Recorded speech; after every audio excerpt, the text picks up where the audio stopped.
So we're going to begin our panel discussion today by grounding the conversation within lived experience. So our first speaker is Danielle. She is the founder and managing director of EmpowHER Project CIC.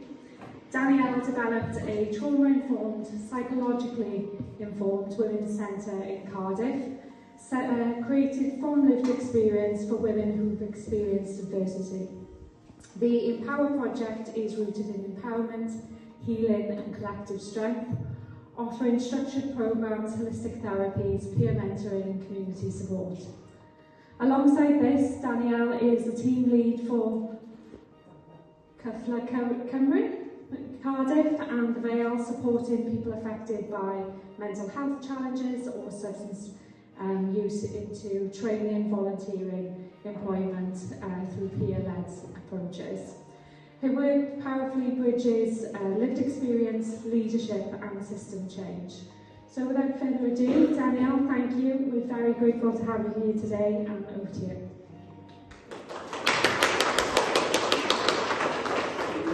My name is Danielle John.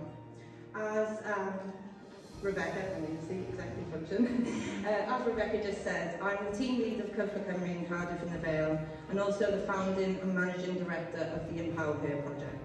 I'm also a forensic psychology student and an advocate for women's empowerment. But my life didn't begin in leadership, it began in survival. I grew up in homes where violence was normal, where police raids were normal. Arguments didn't end in words, they ended up in broken doors, sirens and people getting hurt.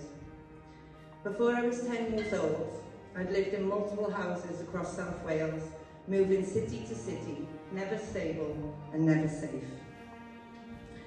I learned very young how to survive.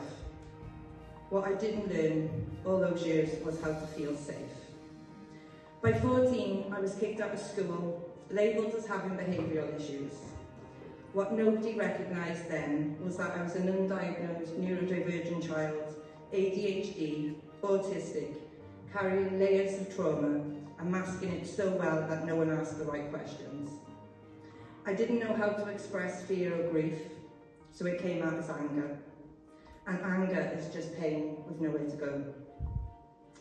At 14, I ran away from home, straight into exploitation, gangs, violence, being used for crime before I even understood the consequences. By 15, I had been stabbed, trying to escape one group, only to fall into another. I was involved in what we now call county lines, long before the term even existed, which basically means I was ahead of the national crime trends in the worst possible career choice. At 16, I first entered the prison system, and that didn't fix anything, it cemented a cycle. In my late teens and early 20s, I battled addiction, exploitation, and repeated short prison sentences for low-level offences. Each sentence interrupted my life, but never addressed the reasons I was there. I wasn't rehabilitated, I was processed. Later in adulthood, I experienced 9 miscarriages in 2 years. That grief, unsupported and unprocessed, pulled me back into addiction again. And once more, the system responded with punishment instead of understanding. For most of my life, I masked everything. Women become experts at that. I hid pain, I hid trauma, I hid the fact that I didn't understand my own brain. And because I masked so well, nobody noticed. And I was treated like a risk to manage, not a person to understand. Everything changed after my final sentence in 2018. For the first time, I was placed on a women-specific, trauma-informed probation pathway. The environment changed, and so did I. I completed probation for the very first time in my life after 20 years of in and out of the system. Not because I suddenly became better, but because I finally felt safe enough to engage. Turns out, when you stop putting someone in survival mode, they can actually function. Who knew? Around that time, I began studying forensic psychology because I needed to understand the cycle I'd been trapped in. and what I discovered was life-changing. I learned that many of the behaviours I'd been punished for were trauma responses, that my nervous system had been in survival mode for decades, that undiagnosed neurodiversity, instability and unaddressed trauma had shaped my decisions more than choice ever did. Psychology didn't excuse my behaviour, it explained it. An explanation creates an opportunity for change. From there, I trained as a peer mentor, gained my first full-time role supporting others, and eventually moved into leadership working with women and young people affected by crime, addiction and exploitation along the way. And over the last couple of years, I've been doing something I never imagined I would. I found my voice. In 2025, I published 3 books, not because I dreamt of being an author, but because when you've lived enough chaos, you either write it down or it writes you, and I preferred holding the pen. For me, writing wasn't about selling books, it was about rewriting my own story. At the same time, I was travelling and learning, visiting justice and rehabilitation services in Norway, and just weeks ago returning from Costa Rica. Because I don't want to talk about change, I want to understand what actually works. What struck me in both places wasn't policy, it was environment. I didn't sit across desks, I sat beside people. I saw kitchens instead of offices, sofas instead of plastic chairs, calm spaces designed to regulate the nervous system, not trigger it. And I realised something powerful. Safety is not a luxury in rehabilitation, it is a requirement. Those experiences led me to found the EmpowHER Project, a trauma-informed women's hub in Cardiff, opening its first safe space for getting the keys next week. Alongside that, I've been completing my forensic psychology degree. I've spoken at events at the Senate and the House of Lords.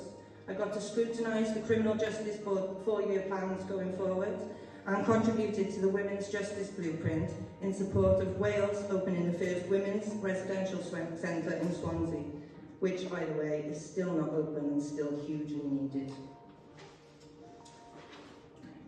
I've been invited to all that, not because I've had the easiest path, but because I have a clear understanding of what needs to change. And here is the truth. My story is not rare. That is the problem. We cannot talk about equality in the justice system while ignoring the realities women face before they ever enter it. Society is often more shocked when a woman commits a crime than a man, because we still hold women to contradictory expectations. When a woman offends, we don't just judge her action, we judge her identity. The media sensationalises offenders in ways it rarely does with men. A woman selling drugs is a scandal.